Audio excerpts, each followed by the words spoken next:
Imaginez, il y a 68 millions d'années, la Terre tremble. Un rugissement déchire l'air. C'est lui, le roi, le Tyrannosaure Rex. 12 mètres de muscles, des dents tranchantes comme des machettes et une force à faire pâlir un tank. Mais ce prédateur n'est qu'un acteur parmi d'autres dans une saga vieille de 160 millions d'années. Aujourd'hui, plongé dans un monde perdu, où des géants ont écrit l'histoire la plus folle de la planète, avant de disparaître dans un cataclysme, prêts à rencontrer les monstres qui ont régné sur notre monde. Le T-Rex. Son nom signifie roi des lézards tyrans. Et il mérite son titre. Avec une mâchoire capable d'écraser une voiture, ce monstre de 8 tonnes chassait dans les forêts d'Amérique du Nord.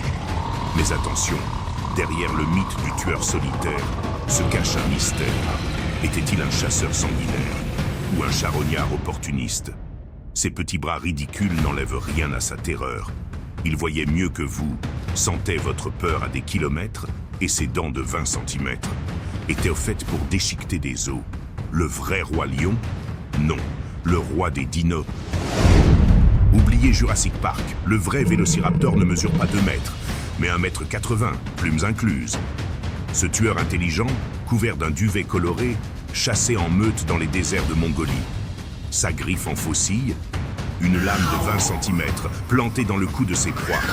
Imaginez une bande de loups, en plus rapide, plus vicieux et avec des plumes. Leur arme secrète. Un cerveau plus gros que la moyenne. Des prédateurs si redoutables qu'ils ont survécu en évoluant. Leurs descendants? Les oiseaux. Le Diplodocus, c'est le gratte-ciel vivant. 30 mètres de long. Un cou de girafe géante, une queue en fouet capable de briser des arbres. Ce colosse pesait 20 tonnes, mais ne mangeait que des feuilles. Son secret? Des dents en crayon pour arracher les fougères et un estomac qui digérait des tonnes de végétaux sans mâcher. Un géant pacifique? Pas si sûr. Sa queue, longue de 14 mètres, balayait les prédateurs comme des mouches. Le plus grand et peut-être le plus dangereux herbivore de tous les temps. Le Triceratops, c'est le tank à cornes.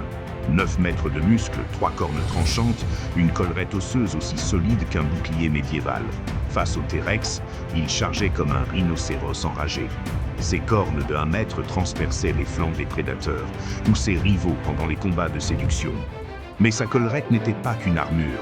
Elle régulait sa température comme un climatiseur préhistorique.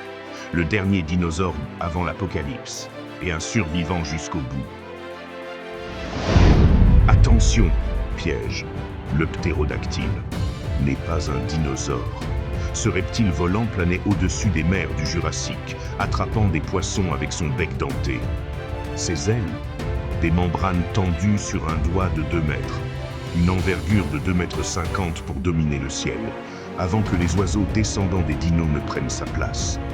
Le ptérodactyle, c'est l'avion de chasse de la préhistoire, éteint avec les dinosaures, mais jamais oublié. Et puis, le ciel s'est embrasé.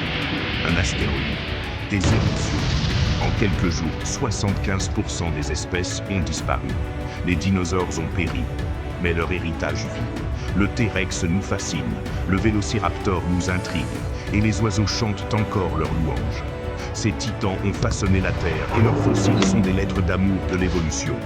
Alors la prochaine fois que vous croiserez un moineau, souvenez-vous, il porte en lui l'ADN des rois.